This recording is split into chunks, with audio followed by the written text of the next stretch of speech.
Well, folks, I was going to make this video earlier today outside, but got distracted. Um, this is the Mad Professor from Mobile.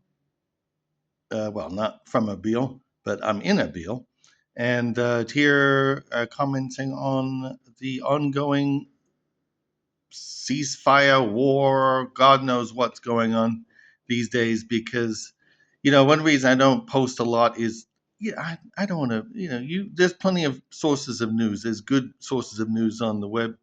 Um, and Obviously, there's a lot of misinformation. If you're watching Fox News or Newsmax, you have no clue what is going on in the world. Um, but in the real world, Trump keeps changing his mind 3, 4 times a day. He doesn't know whether he's at war, whether it's a ceasefire, whether it's just a blockade, whether it's a skirmish, whether it's an excursion. He doesn't know what the hell he's doing. And this is very bad news for everybody involved.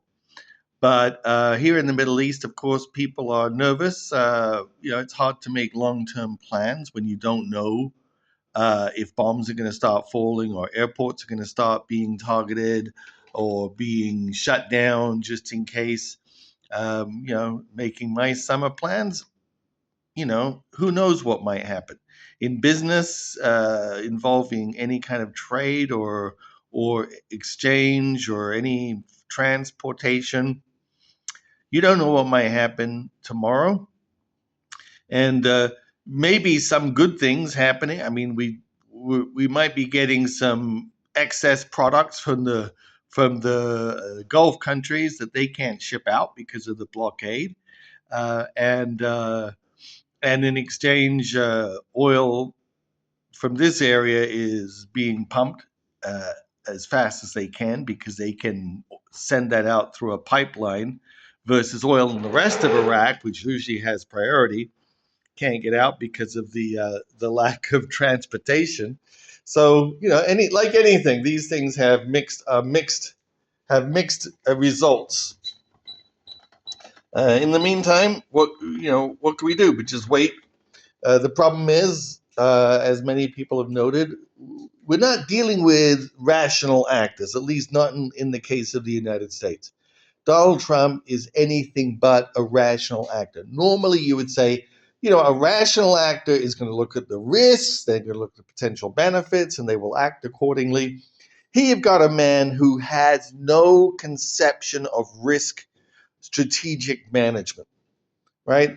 Uh, Trump has a record where he has bankrupted every business he's ever owned, um, because he doesn't understand timing. He doesn't understand risk. This is a guy who bankrupted Trump Airlines by going into the aircraft industry when everything was really expensive, and he spent all his capital renovating his fleet of planes.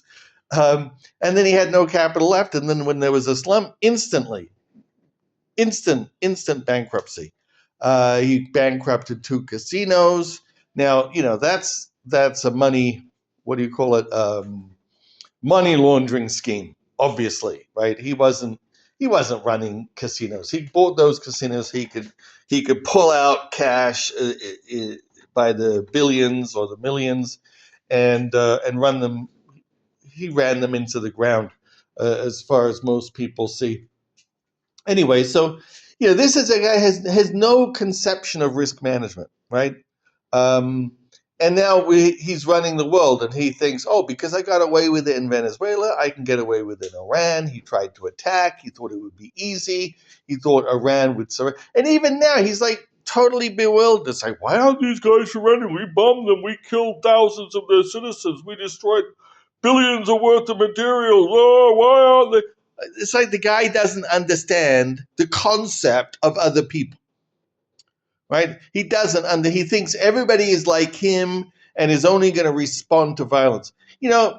Trump ultimately, psychologically, he's a bully, right? And this is what bullies do. Bullies look up to bigger bullies, right? They love bigger bullies. That's why Trump loves Putin. He loves Xi.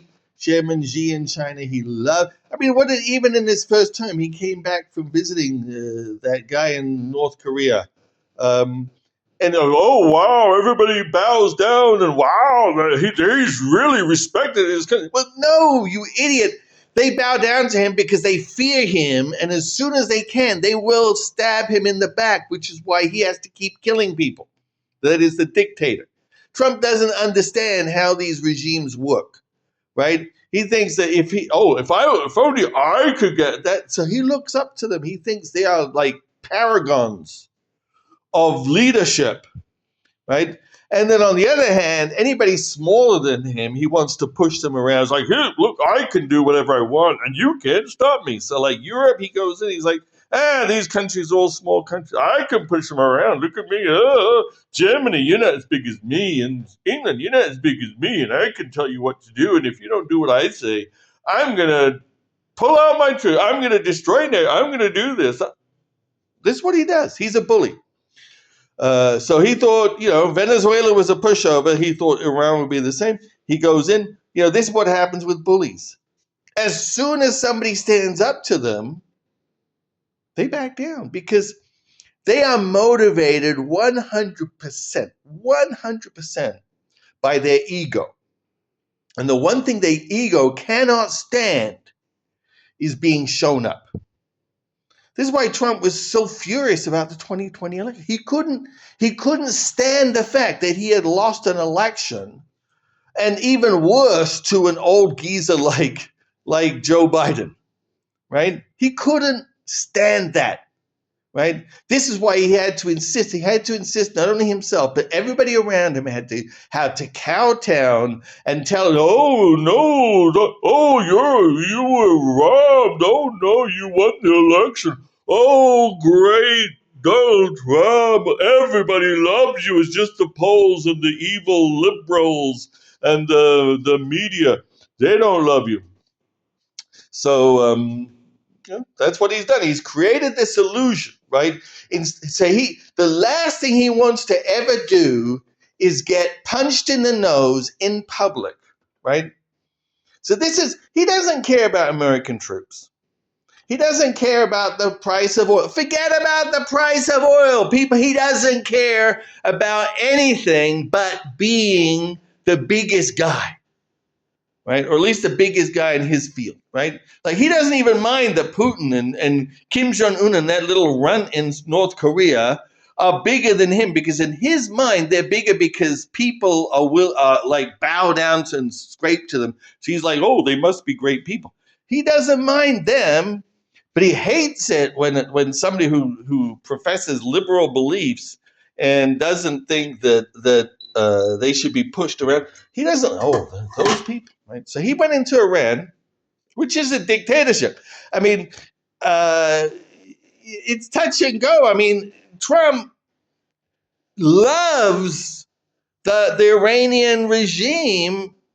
I mean, right? I mean, he started off fighting with Kim Jong-un in North Korea. Then he ended up loving him because he saw how powerful. If he'd only gone, like they should have invited him to Tehran and showed him a couple military parades, he would have loved the Iranian regime, right? But somehow or other, that connection never quite happened. They never wrote him love letters, so he invades. He thinks there'd be a bunch of pushovers like Venezuela was. What happens? He gets a bloody nose. They start killing American troops in different places. Israel gets the shit beat out of them.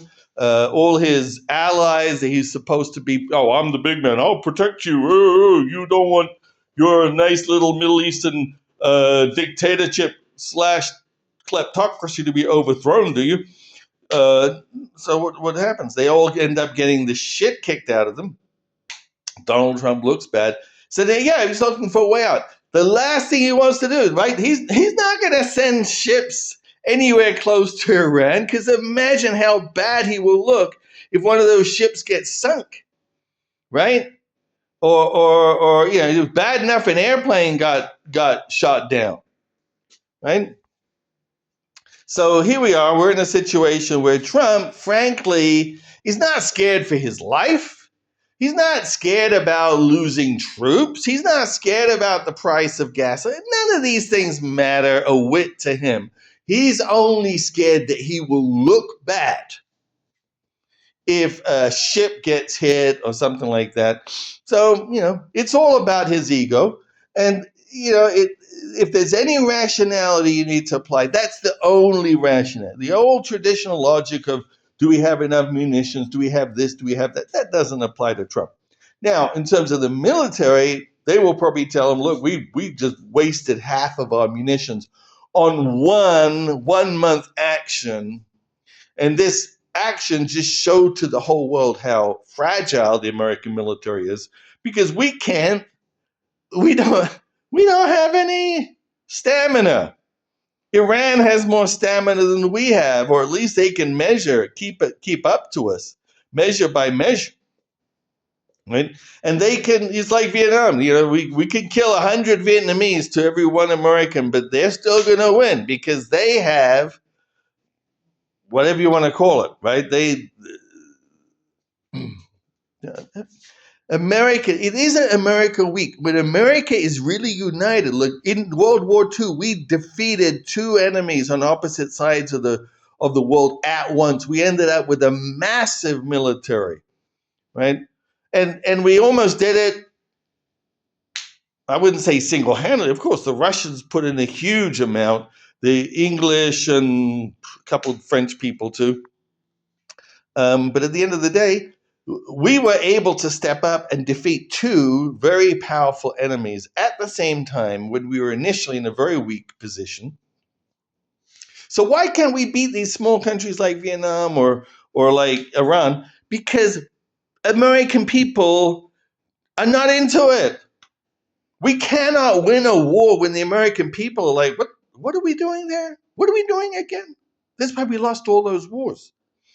Now, of course, we can invade a tiny country like Grenada or Panama or Venezuela as long as we go in and we get out right away, right? We can do that, but yeah, because we can do that with the standing army or bits and pieces. But you can expect a long-term commitment from America on some kind of shady premise. It's not going to happen. The American people, unfortunately, the American people are stupid enough to allow the government to get them into shit without demanding the real accountability, right? I mean, there should be some rule that if you start a war and we find out it was for a dumb reason, that should be immediate execution, right? Or at least immediate expulsion from office. There's no way you should be allowed to stay in office one day, right? And maybe we should put that in the Constitution. If there was one thing we should put in the Constitution, that should be it, right? But we don't. Our Constitution was put in, created all this rigidities because they wanted stability. Well, that was fine as long as you didn't have a nut job like Trump coming along who destabilized everything on a daily basis. So anyway, cheery news from Erbil. My guess is that they're going to maintain this low intensity warfare, and let's hope that I'm right. At least in terms of people in this area. Prayers to anybody who is in more danger than I am. And you guys have a great day. Bye.